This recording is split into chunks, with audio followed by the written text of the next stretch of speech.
الشيطان الرجيم بسم الله الرحمن الرحيم قال النبي صلى الله عليه وآله وسلم علموا أولادكم على صلاة حب نبيكم وحب آل نبيكم وتلاوة القرآن صدق النبي صلى الله عليه وآله وسلم قال الله تبارك وتعالى في شان حبيبه مخبرا وآمرا إن الله وملائكته يصلون على النبي يا أيها الذين آمنوا صلوا عليه وسلموا تسليما درود شریف اللهم صل على سيدنا ومولانا محمد وعلى آل سيدنا ومولانا محمد وبارك وسلم وصل عليه الصلاة والسلام عليك يا سيدي يا رسول الله الصلاة والسلام عليك يا سيدي يا حبيب الله وعلى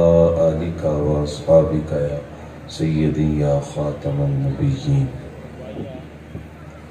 تمام تعریف و توصیف حمد و ثنا اللہ جل مجدہ الکریم کی ذات بابرکات کے لیے ہے جو ہم سب کا خالق و مالک ہے، ہم سب کا رازق ہے۔ اللہ جل وعلا کی حمد و ثنا کے بعد حضور نبی اکرم شفیع امام رسول محتشم نبی مکرم ہم سب کے ایمان و جان کے والد حبیب کبریا احمد مجتبیٰ حضرت سیدنا محمد صلی اللہ تعالی علیہ وآلہ وسلم کی بارگاہ ناز میں اپنی عقیدتوں، ارادتوں اور محبتوں کا اظہار کرنے کے بعد انتہائی واجب الاحترام معزز محترم ذی وقار علماء کرام مشائخ اعظام عشاقان مصطفیٰ ناظم محفل احباب السلام علیکم ورحمۃ اللہ وبرکاتہ۔ آج کی خوبصورت محفل جو کہ ذکر رسول صلی اللہ علیہ وآلہ وسلم کے عنوان سے انعقاد پذیر ہے اور منتظمین نے محتممین نے بڑے خوبصورت انداز میں اور بڑی محبت بھرے انداز میں آج کی اس محفل کا انعقاد کیا ہے اور ہم سب کو یہاں پہ ذکر رسول سننے اور سنانے کے لیے جمع کیا ہے۔ دعا ہے اللہ تعالیٰ اس محبت کا صدقہ منتظمین کے سینے کو عشق رسول کی حرارت سے مالا مال فرمائے اور ہم سب کو آقا کریم علیہ السلام کی سچی محبت اور غلامی پہ استقامت عطا فرمائے۔ آپ کافی دیر سے یہاں تشریف فرمائے ہیں لیکن اس کے باوجود آپ کے ماتھوں کی چمک اور آپ کی آنکھوں میں لکھا ہوا پیار یہ اس بات کی غمازی کرتا ہے کہ آپ اپنے نبی کا ذکر سن کر خوش بھی ہو رہے ہیں اور اپنے دلوں کو ایمان کی جلا بھی عطا کر رہے ہیں۔ یقیناً حضور کا ذکر اہل ایمان کے لیے قلبی راحت کا ذریعہ ہے اور بلکہ جب حضور کا ذکر ہوتا ہے تو اہل ایمان کے سینوں کے غم دھلتے ہیں۔ وہ کسی نے کیا خوب کہا کہ مطرب سے کہو کہ چھیڑے ذرا اس جانے تمنا کا قصہ، فرقت کے بھیانک لمحوں میں کچھ دل کو سہارا ہو جائے۔ جب حضور کا ذکر ہوتا ہے تو دلوں کے غم دھلتے ہیں، سینے ٹھنڈے ہوتے ہیں اور دل چین پاتے ہیں جب اللہ کے محبوب کا ذکر ہوتا ہے۔ مولانا جلال الدین رومی نے ایک چھوٹی سی مثال دے کر یہ بات سمجھائی ہے کہ حضور کے ذکر سے کتنی لذت ملتی ہے۔ کہتے ہیں کسی نے مجنوں کو دیکھا کہ وہ ریت پہ لیلا لیلا لکھ رہا تھا، پوچھا یہ کیا کر رہے ہو؟ گفت مشق نام لیلا می کنم خاطر خود را تسلی می کنم۔ اس نے کہا اپنے محبوب کا نام لکھ لکھ کے دکھی دل کو قرار دے رہا ہوں۔ مولانا جلال الدین رومی یہ بات لکھنے کے بعد فرماتے ہیں اگر مجنوں کو اس کے محبوب کا نام قرار دیتا ہے تو کیا امتی کو نام محمد قرار نہیں دیتا؟ اس لیے ہم تو یہ کہتے ہیں میں خانہ سہارا دیتا ہے نہ جام سہارا دیتا ہے، ہم کو تو مدینے والے کا ایک نام سہارا دیتا ہے۔ آقا کریم علیہ الصلوۃ والسلام کا ذکر یہ ہماری روحانی غذا ہے، اور اس کے بغیر ہم جو ہے وہ سانس بھی نہیں لے سکتے جب تک کہ ہمارے آقا کا ذکر نہ ہو۔ اور بہت کچھ ہوا، لوگوں نے اس ذکر کو مٹانے کی کوشش کی، لیکن وہ میرے امام نے فرمایا مٹ گئے مٹتے ہیں مٹ جائیں گے ادا تیرے، نہ مٹا ہے نہ مٹے گا کبھی چرچا تیرا۔ یہ تو میری سعادت ہے، آپ کی سعادت ہے کہ ہم حضور کا ذکر کر رہے ہیں، ورنہ اس ذکر کا ذمہ تو خود عرش کے مالک نے لیا ہوا ہے۔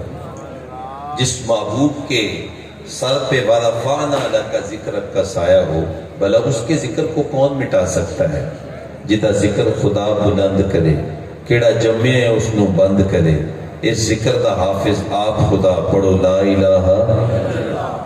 تو یہ ذکر کبھی گہنایا نہیں جا سکتا، اور یہ ذکر کبھی مدھم نہیں ہوگا۔ پہلے ہوتا تھا کہ ربیع الاول شریف میں محافل ہوتی تھی، اور اب دیکھ لیجئے کہ ربیع الاول کے بعد کتنے مہینے گزر گئے، اب تو ماہ رمضان آ رہا ہے، لیکن یہ چمک اور یہ دمک اور یہ روشنی کیا بتاتی ہے؟ لگتا ہے کہ وہ آج ہی تشریف لایا ہے۔ تو حضور کے ذکر کی لو کبھی مدھم نہیں ہوگی، یہ بڑھتا ہی چلا جائے گا، اس لیے کہ میرے رب کا وعدہ ہے بل الآخرۃ خیر لک من الاولی، محبوب تیری ہر آنے والی گھڑی پہلی سے تیرے ذکر کے ڈنکے بجاتی چلی جائے گی۔ تو چونکہ ثنا خوانی کا سلسلہ پہلے بھی جاری تھا، بعد میں بھی جاری رہے گا، میں نے ایک حدیث پاک کے بابرکت کلمات آپ کے سامنے پڑھے ہیں، تو آپ کی توجہ کے ساتھ کچھ باتیں اس حدیث پاک کی ضمن و ذیل میں عرض کر کے میں اپنی گفتگو کو سمیٹ لوں گا، چونکہ پیچھے بھی نعت خوانان موجود ہیں، تو آپ کی توجہ میری طرف بھرپور ہوگی۔ تو آقا کریم اسلام کا فرمان توجہ سے سنیے گا۔ حضور نے ارشاد فرمایا علموا اولادکم علی ثلاث خصال، فرمایا اے میرے غلاموں اپنی اولاد کو 3 چیزوں کی تعلیم لازمی دو۔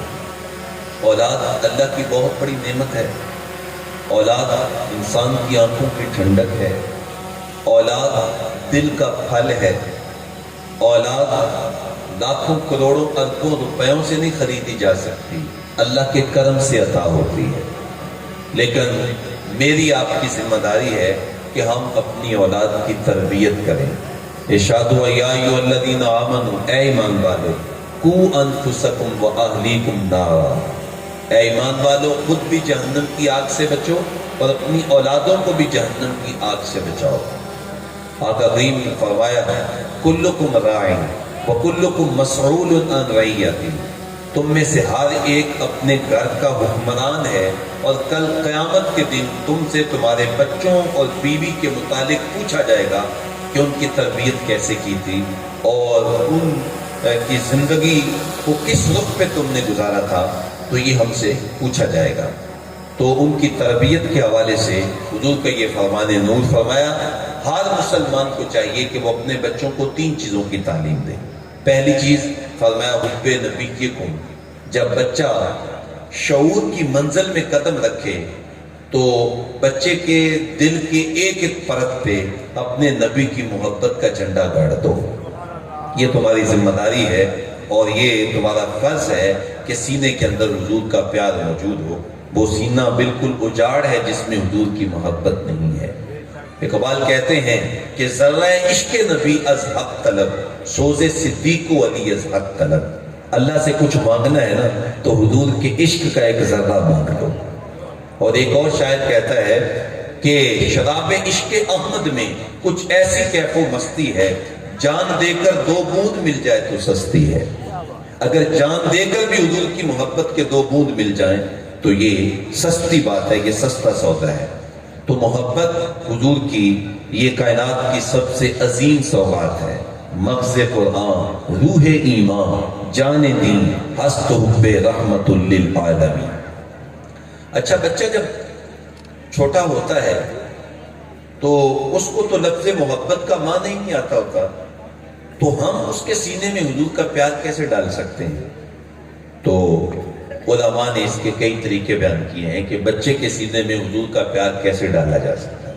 تو ایک ذریعہ حب رسول کا یہ ہے کہ جب بچہ لب کھولے تو اس کے لبوں پہ درود جاری کرے، حضور پر درود پڑھنا اس کو سکھائیں۔ اور درود یہ ایک ایسا عمل ہے جس کے ذریعے سینے حضور کی محبت پاتے ہیں، اور درود کے ذریعے انسان کی فطری صلاحیتوں کو نکھار ملتا ہے۔ آج لوگ ہم سے بھی شکایت کرتے ہیں جی بچے بڑے ضدی ہیں اور بچے بہت زیادہ کرخت ہیں، ان کی عادات ٹھیک نہیں ہیں۔ تو آسان سا نسخہ ہے، بچوں کو درود پہ لگائیں، ضدی نہیں ہوں گے، ان کے لہجے میں شہد آ جائے گا، ان کے لہجے میں مٹھاس آ جائے گی جب حضور پہ درود پڑھیں گے۔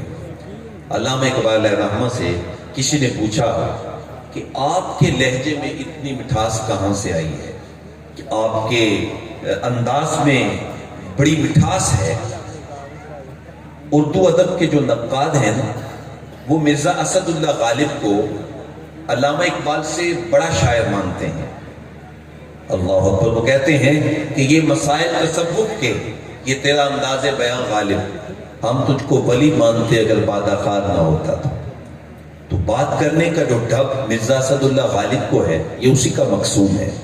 جس موضوع پہ بھی قلم اٹھاتا ہے کمال کر دیتا ہے، اور جس انداز سے بھی شعر کہتا ہے اور خوبصورتی کے ساتھ شعر کہتا ہے، لوگ اشش کر اٹھتے ہیں۔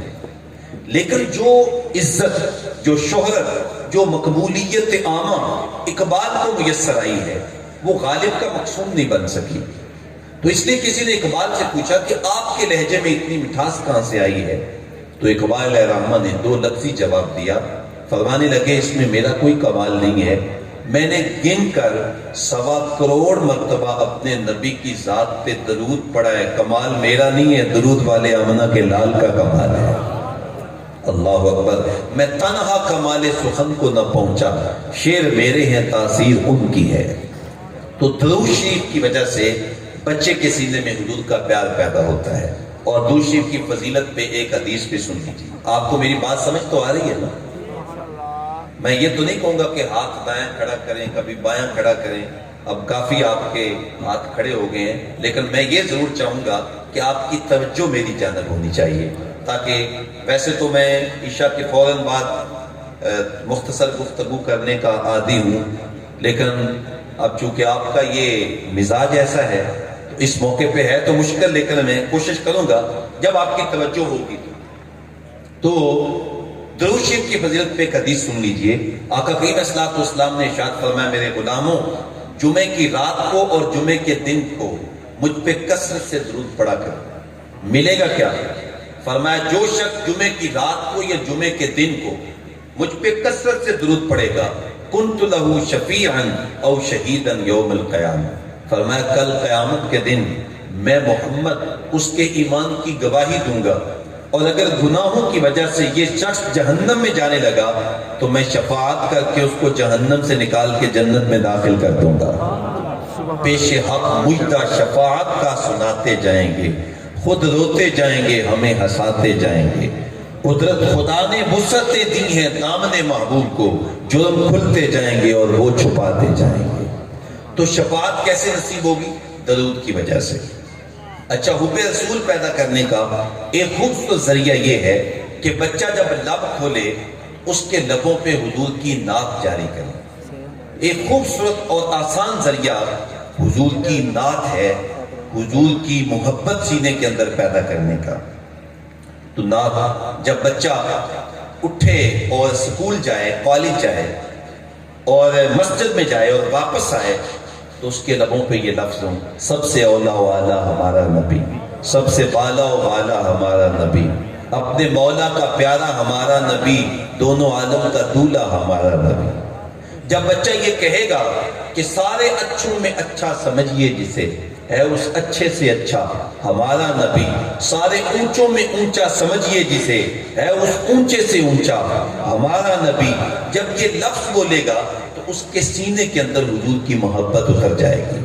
تو اس لیے بچوں کو کلام یاد کروایا جائے، اعلیٰ حضرت کا کلام یاد کروایا جائے، حضرت قبلہ پیر سید میر علی شاہ رحمۃ اللہ علیہ کا کلام یاد کروایا جائے، اور حضرت مولانا ظہوری قصوری رحمۃ اللہ علیہ کا کلام، جو مستند شاعر ہیں، حضور کی نعت ان کو بچوں کو سکھائی جائے تو نعت کے ذریعے حضور کا پیار جو ہے وہ پیدا ہوتا ہے۔ بدقسمتی سے جب سے یہ نعت خوانی ایک آرٹسٹ بن گیا ہے کہ نعت خوانی جو ہے وہ پیسہ کمانے کا ذریعہ بن گیا ہے، تو وہ جو اصل روح تھی وہ اب ماند پڑتی ہوئی نظر آ رہی ہے۔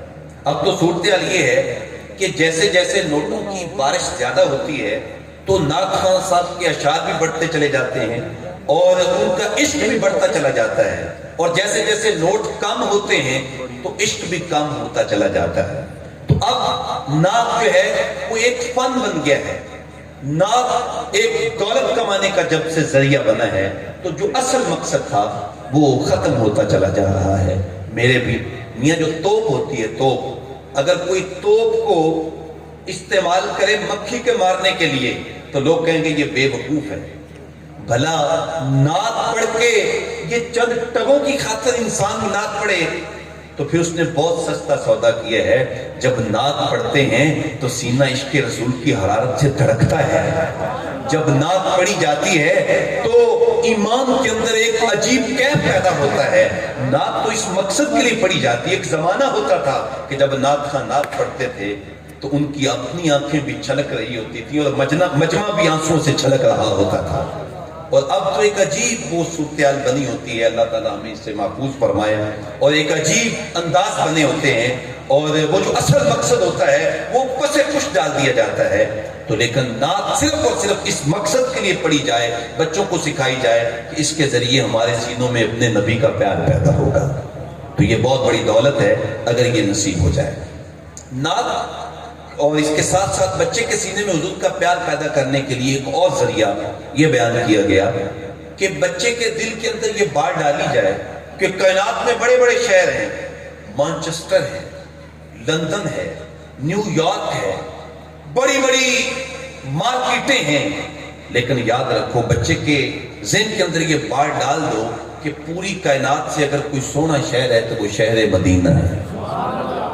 مدینے سے خوبصورت کوئی شہر نہیں ہے۔ اقبال علیہ الرحمہ جب گیا نا لندن میں تو وہاں آپ نے پی ایچ ڈی کی ڈگری حاصل کی، تو اس وقت مسلمانوں کا بر صغیر میں ایک ہی آدمی تھا اقبال جس نے پی ایچ ڈی کی تھی مسلمانوں میں، فقط ایک آدمی تھا بر صغیر کا۔ جب وہاں گئے نا تو لندن کی مارکیٹیں دیکھی، وہاں کی بلند و بالا جو ہے وہ بلڈنگیں دیکھی اور وہاں کی چمک اور رونق دیکھی تو اقبال متاثر نہیں ہوئے، بلکہ اقبال کیا کہتے ہیں، خیرہ نہ کر سکا مجھے جلوہ دانش فرنگ، سرمہ میری آنکھ کا خاک مدینہ و نجف۔ کہتے ہیں مجھے جو ہے وہ فرنگ کی دانش نے متاثر نہیں کیا، اگر مجھے متاثر کیا ہے تو مدینے کی مٹی نے متاثر کیا ہے یا مولا علی کے شہر نجف کی مٹی نے متاثر کیا ہے۔ میرا سرما اگر ہے میری آنکھ کے اندر تو مدینہ کی مٹی کا سرما میں نے ڈالا ہوا ہے۔ اور اقبال کہتے ہیں کہ وہ فرماتے ہیں خاک طیبہ از دو عالم بہترس، آنکھ نک شہرے کے آنجا دل برس۔ فرماتے ہیں اگر مجھ سے پوچھو تو مدینے کی مٹی پوری کائنات سے افضل ہے، اس لیے کہ وہاں میرا دل بر جو تشریف فرما ہے۔ تو جب مدینے سے بچہ پیار کرے گا تو مدینے والے نبی امام الانبیاء کی محبت خود ہی سینے میں اتر جائے گی۔ اچھا، علماء کے مابین اختلاف ہے کہ مکہ افضل ہے یا کہ مدینہ افضل ہے، یہ ایک علمی اختلاف ہے اور علمی اختلاف ہوتے رہتے ہیں۔ بعض علماء کہتے ہیں کہ مکہ افضل ہے، اس پہ بڑے دلائل نہیں ہیں۔ بعض کہتے ہیں مکے کی فضیلت ہے لیکن مدینہ بہت زیادہ افضل ہے، اس پہ دلائل نہیں ہے۔ تو یہ ایک علمی اختلاف ہے۔ جو مکے کی فضیلت بیان کرتے ہیں وہ مدینہ کی عظمت کی نفی نہیں کرتے، اور جو مدینہ کی فضیلت بیان کرتے ہیں وہ مکہ المکرمہ کی نفی نہیں کرتے۔ بس ایک علمی اختلاف ہے افضلیت کا۔ تو بعض کہتے ہیں مکہ افضل ہے اور بعض کہتے ہیں مدینہ افضل ہے، لیکن شیخ محقق نے ایک درمیانہ قول نقل کیا ہے محاکمانہ طور پہ۔ وہ فرماتے ہیں بات مکے یا مدینے کی نہیں ہے، بات مکان کی نہیں ہے، بات مکین کی ہے، بات جگہ کی نہیں ہے، بات ذات کی ہے۔ وہ کہتے ہیں ساری عظمتیں تو مصطفیٰ کریم کے دم قدم سے ہیں۔ وہ تیسری بات کہتے ہیں، وہ کہتے ہیں چھوڑو اختلاف کو، وہ کہتے ہیں جب محبوب مکے میں تھے تو مکہ افضل تھا، اور جب حضور ہجرت کر کے مدینے آ گئے اب پوری کائنات سے مدینہ افضل ہو گیا۔ جنوں ویکھ کے اکھیاں ٹھردیاں نے، جنوں ویکھ کے ٹھردا سینہ ہے، ربا تیری ساری خدائی وچوں ایکو شہر تے بس مدینہ ہے۔ جب مدینے کا پیار سینے میں آئے گا تو مدینے والے محبوب کی محبت خود بخود آ جائے گی۔ اچھا، ایک بڑا خوبصورت ذریعہ بچے کے ذہن میں حضور کے پیار ڈالنے کا یہ ہے کہ بچے کے سامنے حضور کا حسن بیان کیا جائے، اس لیے کہ انسان فطری طور پہ حسن کا دل ڈالتا ہے۔ بچہ جب پیدا ہوتا ہے تو وہ رات کو اوپر دیکھ رہا ہوتا ہے، ماں باپ کہتے ہیں پتہ نہیں کیا وجہ ہے، جبکہ وہ چاند کی چمک دیکھ رہا ہوتا ہے، وہ ستاروں کی ٹمٹماہٹ دیکھ رہا ہوتا ہے۔ تو حسن چاند کی چاندنی میں ہو، انسان اس طرف مائل ہوتا ہے۔ حسن بچے کی مسکراہٹ میں ہو، اچھا لگتا ہے۔ حسن موت کے پلوں میں ہو، پیارا لگتا ہے۔ حسن وہ قوس قزح کی رنگینیوں میں ہو، اچھا لگتا ہے۔ حسن پھول کی پکھڑیوں میں ہو تو اچھا لگتا ہے۔ حسن اگر کوئل کی آواز میں ہو تو اچھا لگتا ہے۔ تو جہاں حسن ہوگا وہاں انسان طبعی طور پہ مائل ہو جاتا ہے۔ تو جب انسان کی طبیعت کے اندر حسن کے ساتھ چاہت رکھی گئی ہے، حسن کی کشش رکھی گئی ہے، تو پھر آؤ نا انسان کو اس محبوب کے پاس لے چلو جہاں حسن بھی پانی بھرتا ہے، جہاں پوری کائنات کا حسن اکٹھا ہوتا ہے، اس محبوب کی بارگاہ میں لے جاؤ۔ تو بچے کے سامنے حضور کا حسن بیان کیا جائے تو بچے کے سینے میں حضور کا پیار اتر جائے گا۔ آقا کریم صلی اللہ علیہ وسلم کے صحابی حضرت حسان بن ثابت کہتے ہیں کہ کیا پوچھتے ہو؟ حضرت سیدنا ابو ہریرہ فرماتے ہیں کل قمری لیلۃ البدر لا مارا قبلہ ولا بعدہ مثلہ، کیا پوچھتے ہو؟ حضور تو 14ویں رات کا چمکتا ہوا چاند تھے۔ پھر فرماتے ہیں نا حضور جیسا حسین نہ پہلے دیکھا نہ بعد میں دیکھا۔ حضرت حسان پاس کھڑے تھے، کہتے تم دیکھتے کیسے؟ کسی ماں نے جنم دیا ہوتا تو دیکھتے۔ خدا نے حسینہ جمیلہ دا منہ موڑ دیتا، محمد بنا کے قلم توڑ دیتا۔ لکھاں آئے نبی دنیا تے پر محبوب خدا جیا کوئی نہیں، لکھاں سونے بن بہندے نے ان دی خاکے پا جیا کوئی نہیں۔ تو کائنات میں حضور جیسا حسین کوئی اور نہیں ہے جیسا اللہ نے آمنہ کے لال کو حسن عطا فرمایا ہے۔ حضور کے تو طلبوں کی مثال نہیں ہے۔ اعلیٰ حضرت فرماتے ہیں تیرے قدموں میں جو ہیں غیر کا منہ کیا دیکھیں، کون نظروں پہ چڑھے دیکھ کے طلبہ دینا۔ محبوب جو تیرا طلبہ دیکھ لیتا ہے اس کو کسی کا چہرہ دیکھنے کی ضرورت ہی نہیں رہتی۔ اچھا، جب حسن کی بات چلتی ہے تو ہمارے حضرت قبلہ عالم مبلغ اسلام پیرزادہ محمد رضا ثاقب مصطفی دامت برکاتہ العالیہ وہ ایک واقعہ سنایا کرتے ہیں، اور میں بھی جب بات کرتا ہوں حسن کی تو یہ بات کیے بغیر میں رہ نہیں سکتا۔ بڑا خوبصورت واقعہ ہے، آپ کے سینے میں ٹھنڈ پڑے گی جب آپ سنیں گے۔ آقا کریم اسلام کو کیا اللہ نے حسن عطا فرمایا۔ حضور ایک دن فجر کی نماز پڑھائی اور سیر کے لیے نکلے تو معمول سے ذرا تھوڑا سا آگے چلے گئے۔ تو جب حضور جا رہے تھے تو راستے میں ایک وفد آیا ہوا تھا، وفد طارق، ان کے مویشی جانور چل رہے تھے اور وہ خود خیموں کے اندر موجود تھے۔ حضور جب ان کے جانوروں کے پاس سے گزرے نا تو حضور کو ان کا سرخ رنگ کا ایک اونٹ پسند آ گیا۔ اللہ اکبر، وہ اونٹ بھی کیسا خوش نصیب تھا جو آمنہ کے لال کو پسند آیا۔ کاش میں اور آپ بھی حضور کو پسند آ جائیں۔ بات تو محبوب کی نگاہ کی ہے۔ حضور نے ان سے پوچھا یار یہ اونٹ تم نے بیچنا ہے؟ انہوں نے بیچنا تھا یا نہیں بیچنا تھا؟ جب حضور نے پوچھا تو انکار کون کر سکتا ہے؟ میں دل بیچاں میں جگر بیچاں جے پیارا محمد آ جاوے، نہیں میں اپنا سارا گھر بیچاں جے پیارا محمد آ جاوے۔ انہوں نے بیچنا تھا یا نہیں؟ جب حضور نے پوچھا تو کہا حضور حاضر ہے، لے لیجیے۔ فرمایا کتنے کا؟ تو کہا اتنے کا، قیمت طے ہوگی۔ حضور فرمایا میں تو خرید و فروخت کرنے کے لیے تو آیا نہیں تھا، میں تو آیا تھا سیر کرنے کے لیے۔ اب تمہارا اونٹ مجھے پسند آ گیا، اب دے دو نا مجھے کہ میں گھر جا کے اس کی قیمت تمہیں لوٹا دیتا ہوں۔ حضور نے اونٹ پکڑا اور چل دیے۔ اچھا، یہ پیچھے کھڑے حضور کی چال ہی دیکھتے رہ گئے، اور جب حضور نگاہوں سے اوجھل ہوئے نا تو پھر سینوں پہ ہاتھ رکھ کے کھڑے ہو گئے اور ایک دوسرے کو کوسنے دینے لگے اور تانے دینے لگے، کہنے لگے یار تم کتنے بھولے نکلے، آج ایک آدمی آیا تم سے تمہارا قیمتی اونٹ لے گیا اور ادھار لے گیا، اور تم کیسے بھولے کہ اس سے اس کا نام تک نہیں پوچھا۔ آپ ہی سودا کرتے رہتے ہیں، اگر نقد سودا دینا ہو تو پھر عطا پتہ پوچھنے کی ضرورت نہیں ہوتی، لیکن جب سودا ادھار دیتے ہیں یا تو درمیان میں کوئی چیز گروی رکھی جاتی ہے یا کوئی ضامن ہو یا آپ اس کو جانتے ہو، اس کے بغیر سودا ادھار نہیں دیا جاتا۔ تو وہ کہنے لگے ایک آدمی آیا جس کو تم جانتے تک نہیں، اور تم نے قیمتی اونٹ دے دیا اور دے بھی ادھار دیا، کیسے بھولے نکلے تم؟ ایک دوسرے کو تانے دے رہے ہیں اور کوس رہے ہیں۔ تو ان میں ایک بولا یار کیا پوچھتے ہو، جب وہ بات کرتا تھا نا اس کے منہ سے پھول چڑھتے تھے، میں تو اسی منظر کو ہی دیکھتا رہ گیا۔ اللہ اکبر۔ دوسرا کہتا یار کیا پوچھتے ہو، جب وہ مسکراتا تھا نا تو سامنے والی دیواریں چمک جاتی تھی۔ اذا ضاحک یتلالو فی الجدر، جب حضور مسکراتے تھے نا تو سامنے والی دیواریں چمک جایا کرتی تھی۔ تیسرا کہتا ہے یار میں تو اس کی جھیل جیسی آنکھوں میں ڈوب گیا، کیا خوب سجن دیاں اکھیاں نے جی میں بھر کے سرائیاں رکھیاں نے، تے تو وجہ میرا یاد نہیں ڈٹھا جنوں ویکھ کے چاند شرم آوے، ادھی راتی دن چڑھ جاوے جے او رخ تو نقاب ہٹاوے، تے جے او نکلے سیر کرن نوں تے سارا گلشن سیس نواوے اتے دھرتی لف لف جاوے، جے ہاتھ پھلاں وچ رکھدا ہاتھ پھلاں تو بد جاوے، نین نشیلے مست رسیلے وچ سونا کجل سہاوے، ہاتھ اگڑے تے انج پیا چاپے جویں میں خانہ کھل جاوے، تے جے او پھیل کھولے پیچ دلپتے تے راہی راہ بھول جاوے، بجلی ڈردی لشک نہ مارے مطلب بے ادبی ہو جاوے، علم خدا نے اینا دیتا عقلاں وچ نہ آوے، عقل خدا نے اینی دیتی علماں وچ نہ آوے، کی اعجاز نظر وچ ہو دی جو آوے بک جاوے، خلق ادے نے مولی دنیا کوئی برلا ہی جان بچاوے، توبہ توبہ حسن سجن دا تے چال نہ چلی جاوے، آزم ایڈا سونا مائی تھن کدرے نظر نہ آوے۔ بہرحال جو کچھ ہوا تم اس کے حسن میں کھو گئے اور وہ اپنے حسن کا جادو چلا کے تم سے تمہارا قیمتی اونٹ ہتھیا کے لے گیا۔ اللہ اکبر۔ جب انہوں نے یہ کہا نا قیمتی اونٹ ہتھیا کے لے گیا، اب اس پہ میں آپ کی بھرپور توجہ چاہوں گا۔ قبیلے کے سردار کی بیوی خیمے کے اندر موجود تھی، پردہ دار تھی، ابھی تک وہ بولی نہیں تھی، ساری باتیں سن رہی تھی، لیکن جب انہوں نے یہ کہا نا کہ وہ تمہارا قیمتی اونٹ ہتھیا کے لے گیا تو اس نے خیمے کا پردہ سرکایا اور کھڑی ہو گئی اور کہنے لگی آنا ضامنۃ لثمن جملکم لا یغدر بکم۔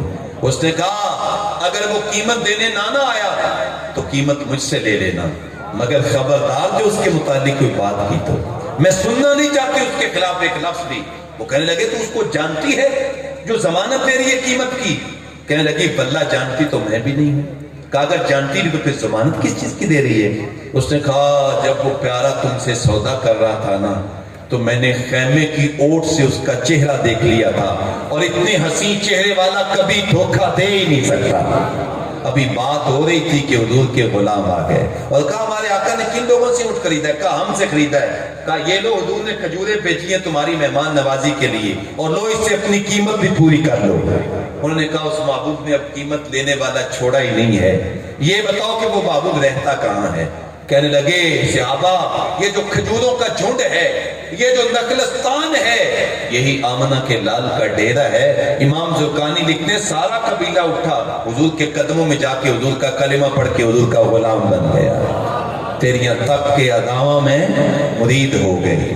تو بچے کے سامنے حضور کا حسن بیان کیا جائے تو اس سے بچے کے دل میں حضور کا پیار پیدا ہوگا۔ اور بھی بہت سارے ذرائع ہیں۔ تو اب دوسری چیز حضور نے ارشاد فرمائی کہ پہلی چیز میرا پیار سکھاؤ، اور دوسری چیز فرمایا بحب آل نبیکم، دوسری چیز یہ ہے کہ اپنے نبی کی آل کا پیار سکھاؤ، حسن و حسین کی محبت سکھاؤ، سیدہ فاطمہ الزہرا کا پیار سکھاؤ۔ اور یہ چیز ہمیں صحابہ کرام نے بتائی ہے۔ حضرت سیدنا خلیفہ اول خلیفۃ المسلمین سیدنا ابو بکر صدیق رضی اللہ تعالیٰ عنہ، آپ نے نماز عصر پڑھائی، اور یہ بخاری کی روایت سیاستہ کے اندر موجود ہے۔ یاد رکھیں اہل سنت کا موقف اشعار میں نہیں ہے، اہل سنت کا موقف یا اللہ کا قرآن ہے یا نبی کا فرمان ہے، اور جو شعر قرآن و سنت کے مطابق ہوگا وہ قبول کیا جائے گا، اور جو شعر قرآن و سنت کے مطابق نہیں ہوگا چاہے وہ کسی مرضی بزرگ کی طرف منسوب ہو، غلط بھی تو منسوب ہو سکتا ہے نا، قرآن کبھی غلط نہیں ہوگا اور حضور کی حدیث کبھی غلط نہیں ہو سکتی۔ باقی جو چیز بھی ہے اس میں ملاوٹ بھی ہو سکتی ہے، اس میں دو نمبری بھی ہو سکتی ہے۔ جو قرآن و سنت کے مطابق چیز آئے گی ہم اس کو مانیں گے، اور جو قرآن و سنت کے مطابق نہیں آئے گی جس کی طرف مرضی منسوب ہو، ہمارے بزرگوں نے یہ بتایا ہم اس کو مانیں گے نہیں۔ تو قرآن یہ کہتا ہے محمد الرسول اللہ، محمد اللہ کے رسول ہیں صلی اللہ علیہ وسلم، والذین معہ اشداء علی الکفار رحماء بینہم، فرمایا جو حضور کے صحابہ ہیں، یہ حضور کے اہل بیت اطہار ہیں، کافروں کے مقابلے میں بڑے سخت ہیں، لیکن جب آپس میں آتے ہیں تو ریشم سے زیادہ نرم ہو جاتے ہیں۔ وہ ہلکا یاراں تو بریشم کی طرح نرم، رزق میں حق و باطل ہو تو فولاد ہے مومن۔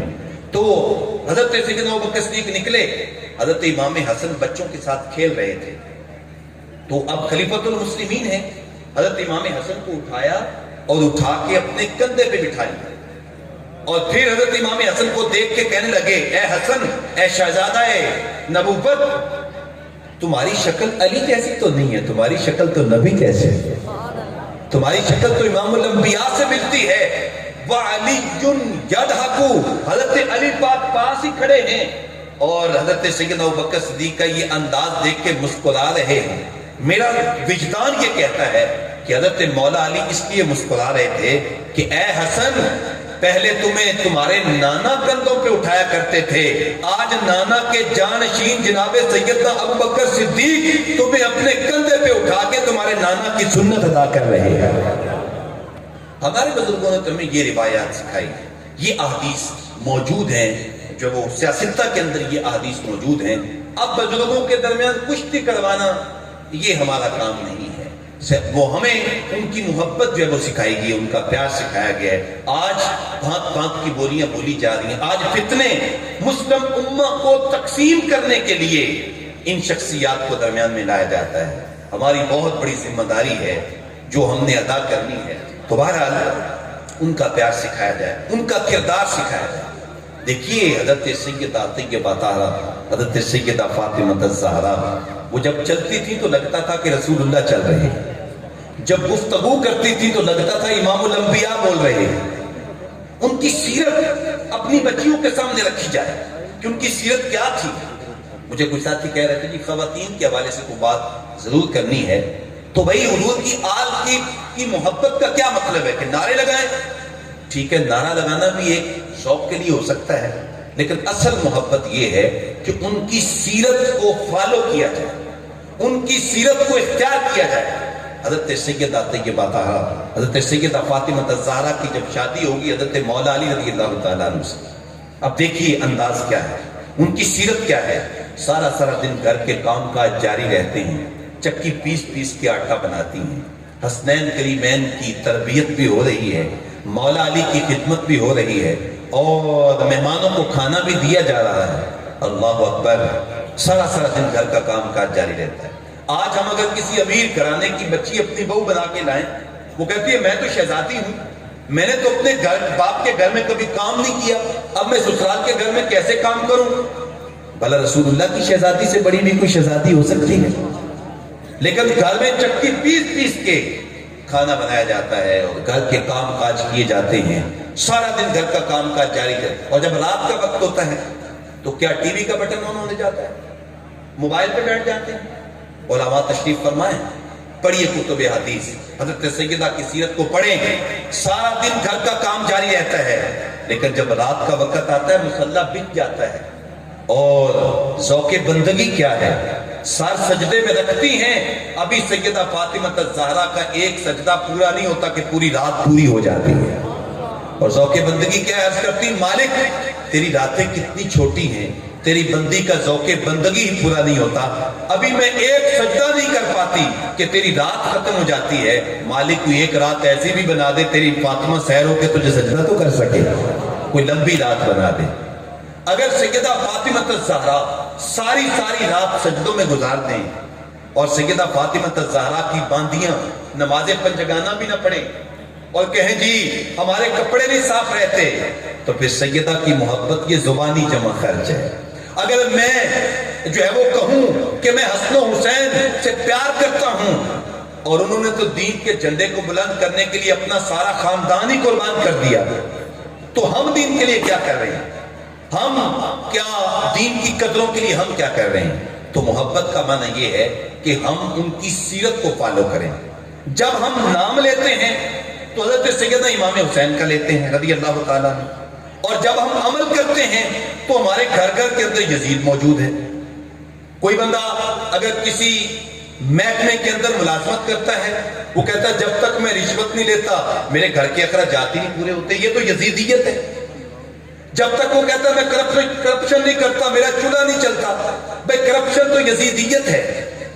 بھائی اپنے بہن بھائیوں کا حق کھانا یہ تو یزیدیت ہے. نام حسین کا لیں اور کام یزید والے کریں، یہ محبت نہیں منافقت ہے. محبت سچی تب ہوگی جب نام حسین کا لیں اور کام بھی حسین والے کریں، سیرت بھی حسین کی اختیار کریں، تو پھر محبت کامل ہوگی. تو آقا کریم اسلام نے ارشاد فرمایا دوسری بات یہ ہے کہ اپنی اولاد کو اپنے نبی کی آل کا پیار سکھاؤ. آل کی محبت کیا ہے؟ ان کی سیرت کو اختیار کیا جائے. جس دین کے لیے انہوں نے سارا گھرانہ قربان کر دیا. ہم جو ہے اگر ایک محفل سجا لینے سے دین کا کام پورا ہو جانا ہوتا، اگرچہ یہ بڑی بات ہے، یہ بھی ایک چھوٹی بات نہیں ہے، تو حضرت امام حسین مدینہ پاک کے اندر ایک بہت بڑی محفل کر لیتے. انہیں کربلا میں جانے کی کیا ضرورت تھی؟ بھئی کبھی سٹیجوں پہ آ کے نعت خوانی بھی کرنا پڑتی ہے اور کبھی میدان جہاد میں جا کے دین کی سربلندی کے لیے خون بھی پیش کرنا پڑتا ہے. ہمارے قائد ملت اسلامیہ مولانا شاہ مدانی رحمۃ اللہ علیہ ایک بڑی خوبصورت بات کیا کرتے تھے علماء کو سمجھانے کے لیے. کہا کرتے تھے علماء بتاؤ حلوہ کھانا حضور کی سنت ہے؟ جی حلوہ کھانا حضور کی سنت ہے. تو فرماتے تھے پتھر کھانا بھی حضور کی سنت ہے. میاں نعت خوانی کر کے اسٹیج پہ نذرانے لینا حضور کی سنت ہے. تو آقا کریم اسلام کے دین کے لیے اپنی سب کچھ قربان کرنا یہ بھی وہ سنت صحابہ ہے، یہ بھی اہل بیت اطہار کی سنت ہے. تو یہ اس حوالے سے ہماری کافی کوتاہیاں ہیں. اب ہم سارے یہاں پہ محفل میں موجود ہیں اور اگر صبح فجر کی نماز بجماعت نہ پڑھ سکے تو یقین جانیے یہ مستحب ہے، وہ فرض رہ گیا. تو میں سمجھتا ہوں کہ ہمیں کچھ نہیں ملے گا اگر ہم فرض چھوڑ بیٹھیں گے. تو چونکہ ترجیحات متعین کی جائیں، سب سے اہم فرائض ہیں، اس کے بعد سنن ہیں، اس کے بعد مستحبات ہیں. اور اگر اس محفل کے بعد ہم حضور کی محبت لے کے جائیں اور جتنی نیند آئی ہو اور فجر کی نماز نہ چھوڑیں تو سمجھیں گے کہ حضور کے میلاد میں جانے کا فائدہ مل گیا ہے کہ پہلے نمازی نہیں تھے اب نمازی بن گئے. اللہ پر تیسری بات، میری بات شاید لمبی ہو رہی ہے، تو تیسری بات حضور نے ارشاد فرمائی کہ اپنے بچوں کو قرآن کی تعلیم دو. اپنے نبی کی محبت، اپنے نبی کی آل کی محبت، اور تیسری بات قرآن مجید کی تعلیم. آج ہم سب کچھ اپنے بچوں کو پڑھاتے ہیں. میں بھی ایک مسجد کا چھوٹا سا خادم ہوں. ہمارے پاس ایم اے کیے ہوئے بچے آتے ہیں اور جب پاس بیٹھتے ہیں ایم اے انگلش کر لیا، انگلش فر بولتے ہیں. ایم اے جو ہے وہ ٹیکنالوجی کے اندر بہت بڑا نام جب وہ حاصل کر لیا، ملازمت منصب پہ چلے گئے، لیکن جب بیچارے قرآن پکڑ کے بیٹھتے ہیں تو ترس آتا ہے کہ انہیں قرآن پاک ناظرے بھی پڑھنا نہیں آتا ہوتا اور انہیں قرآن مجید کے معنی و مطالب سمجھنا تو دور کی بات ہے، انہیں قرآن مجید جو ہے وہ پر دیکھ کے پڑھنا بھی نہیں آتا. تو یہ کتنی بڑی بد نصیبی ہے. علامہ اقبال رحمٰن نے جب شکوے کی زبان کھولی نا تو لہجہ تلخ ہو گیا. اللہ کی بارگاہ میں شکوہ کر ڈالا، شکوہ کرنے لگ گئے. تیرے کعبے کو جبینوں سے بسایا ہم نے، نوئے انسان کو غلامی سے چھڑایا ہم نے، صفحہ داہر سے باطل کو مٹایا ہم نے، پھر بھی ہم سے گلا ہے کہ ہم وفادار نہیں، ہم وفادار نہیں، تو بھی تو دلدار نہیں. اللہ کی بارگاہ میں اتنی بڑی بات کہہ ڈالی.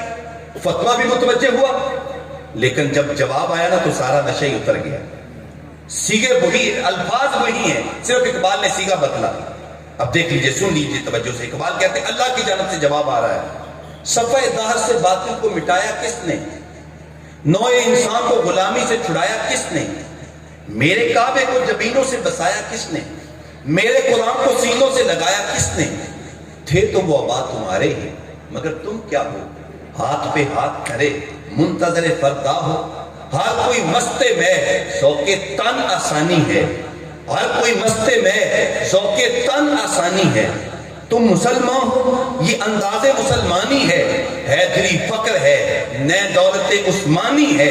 تم کو اسلاف سے کیا نسبت روحانی ہے، وہ معزز تھے زمانے میں مسلمان ہو کر اور تم خال ہوئے اتار کے قرآن ہو کر.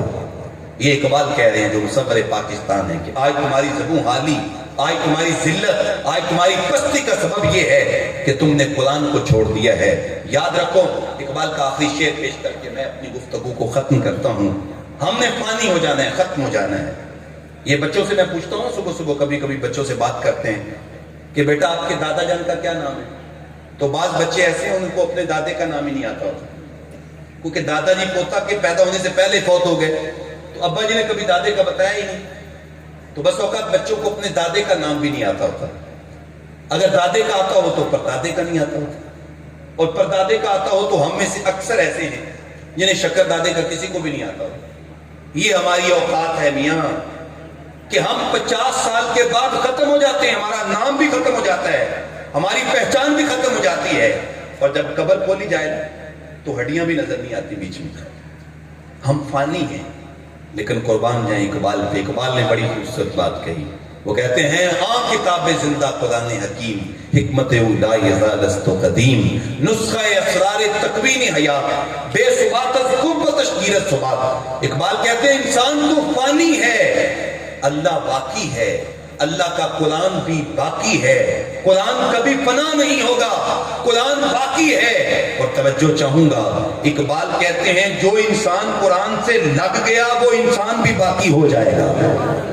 اگر باقی رہنا چاہتے ہو، اگر مرنے کے بعد جینا چاہتے ہو، تو پھر تمہیں قرآن سے اپنا تعلق قائم کرنا ہوگا۔ ایک صحابی نے اپنا ایک خیمہ لگایا، نیچے قبر تھی، ایک شخص سورہ ملک کی تلاوت کر رہا ہے، قبر کے اندر سے سورہ ملک پڑھ رہا ہے۔ وہ گئے حضور کی بارگاہ میں، عرض کیا حضور سورہ ملک کی تلاوت قبر کے اندر؟ فرمایا ہی الناجیۃ تنجیہ من عذاب القبر، فرمایا میرے غلام قرآن مجید کی یہ سورت قبر میں مرنے نہیں دیتے۔ جو اس سورت سے پیار کرتا ہے وہ مرتا نہیں ہے، اس کی ہڈیاں گلتی نہیں ہے، بلکہ وہ قبر کے اندر بھی اس سورت کی تلاوت کرتا ہے۔ تو جو ایک سورت سے پیار کرے وہ تو قبر میں زندہ رہتا ہے، تو جو پورے قرآن سے پیار کرے گا پھر اس کی عظمتوں کا عالم کیا ہوگا۔ تو یہ 3 چیزیں حضور نے بتائیں، پھر سن لیجئے۔ آقا کریم صلی اللہ علیہ وسلم نے ارشاد فرمایا اپنی اولادوں کو 3 چیزوں کی تعلیم دو، میری محبت سکھاؤ، میری آل کی محبت سکھاؤ۔ اور آل کی محبت کا یہ مطلب ہرگز نہیں ہے کہ ہم حضور کی دوسری نسبتوں کا انکار کر دیں۔ اور تیسری بات ارشاد فرمائی اپنی اولادوں کو قرآن مجید کی تعلیم دو۔ جب یہ 3 چیزیں دے لو گے تو پھر تمہارے بچے جس جگہ پہ چلے جائیں، لندن میں چلے جائیں، نیو یارک چلے جائیں، وہ مغرب کے کسی کونے میں چلے جائیں، پھر ان کے ایمان کو کوئی متزلزل نہیں کر سکتا، کیوں کہ تم نے یہ 3 چیزیں دی ہیں۔ تو یہ 3 چیزیں باپ نے دینی ہے، ماں نے دینی ہے۔ سکولوں سے یہ چیزیں نہیں ملیں گی، کالجوں سے نہیں ملیں گی، یونیورسٹیوں سے نہیں ملیں گی، یہ چیزیں آپ کو خود اپنے بچوں کو دینا ہوں گی۔ آج کی اس محفل کا پیغام یہی ہے، اور محفل میلاد کی فکر یہی ہے، ادارت المصطفیٰ کی فکر یہی ہے، وقت کی ضرورت یہی ہے، اہل ایمان کے ایمان کا تقاضا یہی ہے کہ ہم اس چیز کو اختیار کریں۔ اللہ تعالیٰ جل شانہ میرے ان ٹوٹے پھوٹے لفظوں کے اندر عصر کی شریر ڈال دے اور ہم سب کو توفیق عمل نصیب فرمائے۔ آمین۔ وآخر دعوانا الحمدللہ رب العالمین۔